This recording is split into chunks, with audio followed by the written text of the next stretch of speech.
वो सुबह आता था, फिर दोपहर को आता था, एक बार रात को आता था।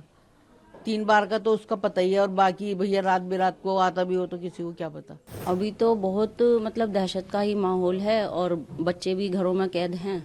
हम लोग भी कम ही निकल रहे हैं क्योंकि दिमाग से टेंशन जा नहीं रही है कि हमारे ही आसपास ऐसा कुछ हो रहा था और हमें पता भी नहीं है। सुना है कि पीछे के गेट से उसके पापा आते थे, पर हमने कभी देखे नहीं उनको यहाँ आते जाते। जैसे ये सीन हो गया है तो पता नहीं कहाँ कहाँ से लोग बाग देखने आते हैं कौन सा मकान था। मुस्कान तो वो हमारी बाजू में रहती थी। बच्चे खुद कह रहे हैं सुबह उठ के पापा हमें नींद नहीं आई, मम्मी हमें नींद नहीं आई, डर लग रहा है। अभी तो बहुत मतलब दहशत का ही माहौल है और बच्चे भी घरों में कैद हैं। हम लोग भी कम ही निकल रहे हैं क्योंकि दिमाग से टेंशन जा नहीं रही है कि हमारे ही आसपास ऐसा कुछ हो रहा था और हमें पता भी नहीं है। और फ़ोन भी बहुत आ रहे हैं पूरे दिन रिश्तेदारों के, क्योंकि जब सुनते हैं जो भी वो सोचते हैं कि भाई पूछे क्या हुआ, तो सब लोग डिटेल मांगते हैं, पूरा दिन फ़ोन आते हैं हमारे पास। तो माहौल तो दहशत का, और अभी भी ये लगता है कि थोड़ा सा सावधान रहना चाहिए था हमें भी। ये मुस्कान के घर के बाहर बच्चे भी, यहाँ पे कुछ लोग बता रहे हैं खेलते थे, अब बच्चे भी नहीं जाते वहाँ। हाँ हाँ, यहाँ पे एक रैंप बना हुआ था, बच्चे सारा दिन उसी रैंप पे खेलते थे। अब तो वो रैंप भी नहीं है, लेकिन इस समय दहशत की वजह से भी बच्चे बाहर भी नहीं निकल रहे हैं। बल्कि बच्चे खुद कह रहे हैं सुबह उठ के पापा हमें नींद नहीं आई, मम्मी हमें नींद नहीं आई, डर लग रहा है। बच्चे भी दहशत में हैं और बड़े तो हैं ही हैं, टेंशन में है। असल में दुख ज़्यादा है, कोई इंसान मरा है और संवेदनाएं तो हैं अंदर की, हमें भी दुख है कि किसी के साथ भी हो सकती है ऐसी कहानी। मुस्कान तो वो हमारी बाजू में रहती थी, तो उनका घर से जो हमारा रास्ता है, हमारे घर से जो उनका रास्ता है, तो वो रास्ता हमेशा के लिए बंद है। वो मेन जो गली है वो उसी गली से वो उसका आना जाना होता था, बस यही है। वो क्या करती थी नहीं करती थी हमें उससे कोई मतलब नहीं जानते हैं। उनके परिवार से कोई उनसे मिलने आता था, उनके पिताजी? नहीं, वो हमें नहीं पता। अंदर क्या हुआ क्या नहीं, 4 तारीख को केस हुआ और 18 में पता चला है। जब पुलिस आई है वो भी जब पता चला, वैसे किसी को पता ही नहीं क्या हो रहा है।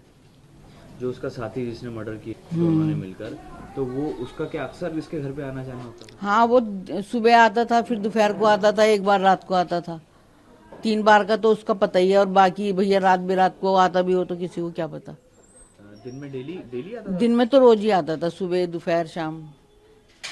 एक थैला दे जाता था उसको और एक लेके चला जाता था, पता नहीं क्या लाता था क्या ले जाता था। अच्छा, और ये जो मुस्कान के पति हैं जो जिनकी डेथ हुई, उन्हें भी नहीं देखा हमने तो वो कभी। कभी नहीं आए यहाँ पर? नहीं, हमने तो देखा नहीं, कभी आए भी होंगे तो बेचारे, वैसे तो यूं कह रहे 2 साल में आए थे। अभी जब मीडिया वालों ने फोटो दिखाया तो ही देखा, वैसे पता ही नहीं था। अच्छा, उनके पति का आपको पता ही नहीं, लड़की और वो ही रहती थी, लड़की भी कम दिखाई देती थी, छोटी वाली नानी के पास ज्यादा रहती थी, तो इसलिए कुछ पता ही नहीं। हाँ। तो मुस्कान क्या आस पड़ोस में आप लोगों से बातचीत किसी से भी नहीं बात करती थी। गली भी काफी पतली है, हाँ, नहीं, किसी से बात ही नहीं करती थी, वो गेट ही नहीं खोलती थी अपने। जब वो आती थी तभी गेट खोलती थी, तभी उसे सामान दिया और लेके चलेगी, दरवाजे बंदी रखती थी। किसी से कोई बात नहीं, किसी से कोई वास्ता नहीं,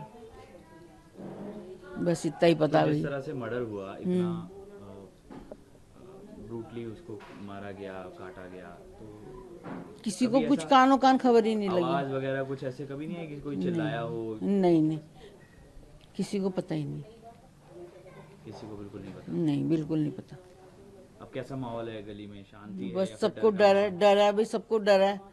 ऐसा एकदम गली में ऐसा कभी हुआ नहीं, और अचानक ऐसा हो गया तो सब डरे हुए ही हैं। बच्चे भी बाहर नहीं निकलते, खेलते नहीं है, सब अंदर ही रहते हैं। वहीं खेलते रहते थे, किसी को क्या पता अंदर क्या हो रहा है क्या नहीं हो रहा।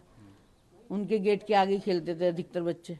अब तो कोई जाता ही नहीं उधर को, डर की वजह से। और वो थोड़ा उनका जादू टोने का भी टीवी में आ रहा है, तो इसीलिए बच्चे जा ही नहीं रहे हैं। मुस्कान की फैमिली भी नहीं आती थी यहाँ पे कोई? नहीं, हमने तो कभी देखा नहीं। सुना है कि पीछे के गेट से उसके पापा आते थे, पर हमने कभी देखे नहीं उनको यहाँ आते जाते। पीछे का भी गेट है? हाँ, पीछे गली में गेट है, ब्रेकरी के बराबर में गली है, बंद गली है, उसके अंदर गेट है। देखो, हुआ तो जो भी है वो बहुत ही ज़्यादा विभत्स है, हृदय विदारक भी है। चाहे वो हमने तो खैर कभी आज तक कभी ना सौरभ को देखा, यही जो लड़की यहाँ ये क्या नाम मुस्कान ये रहती थी, तो 1-2 बार मतलब जैसे बच्चे को स्कूल छोड़ने जा रही है तो ही देखा होगा इसको, अदरवाइज वैसे तो कभी नहीं देखा। आस पड़ोस में किसी से कोई बातचीत नहीं होती? कोई बहुत रिजर्व नेचर की थी, मतलब किसी से कोई बातचीत नहीं। तो अब गली में कैसा माहौल है? बच्चे भी आप बता रहे हैं कि उसके घर के आसपास ही खेलते थे? हाँ, बच्चे तो सबसे ज़्यादा उधर ही खेलते थे, क्योंकि देखो ये नॉर्मल सी छोटी सी गली है हमारी, कोई ज़्यादा ट्रैफिक भी नहीं रहता है इस गली में। बच्चे आराम से खेलते थे। पहले क्या था, उसके चबूतरे के बाहर ना पहले वहाँ पे एक रैंप बना हुआ था, पीछे नालियाँ वगैरह बनी थी तो वो टूट गया। बच्चे वहीं पे ही रैंप पे उस पे ही फिसलते रहते थे। अब कोई नहीं जाता बच्चा उधर, खंबे से आगे कोई जाता ही नहीं अब। भाई बच्चे हैं, थोड़ा बहुत डर तो रहता ही है मन में। बाकी अपना ये है कि आपको दिख ही रहा है गली में इतना मतलब ज़्यादा मतलब 14 परिवार रहते हैं इस गली में, तो कोई ज़्यादा इतनी ज़्यादा भीड़ भाड़ वाली गली थी नहीं। पहले भी इतनी शांत गली थी हमारी और अब भी इतनी है। बाकी यह है कि बस हाँ, जैसे ये सीन हो गया है तो पता नहीं कहाँ कहाँ से लोग देखने आते हैं कौन सा मकान था, कौन सा मकान था। ये चल रहा है आजकल। कितना बदलाव आया सर मर्डर के बाद? और आप जिस तरह से बता रहे हैं, लोग भी पूछते हैं, रिश्तेदारों के भी फोन आते हैं। हाँ भाई, बदलाव तो यही है कि किसी अच्छे काम से फेमस होती गली तो बड़ी खुशी होती, लेकिन ऐसे काम से फेमस हो रही है तो क्या क्या कह सकते हैं इस बारे में। मतलब अच्छा तो लगता नहीं और पता भी किसी को कुछ चला ही नहीं। तो उस दिन भी पुलिस आई है शाम को, तब पता चला है कि अच्छा ऐसा भी कुछ सीन हो रखा है यहाँ।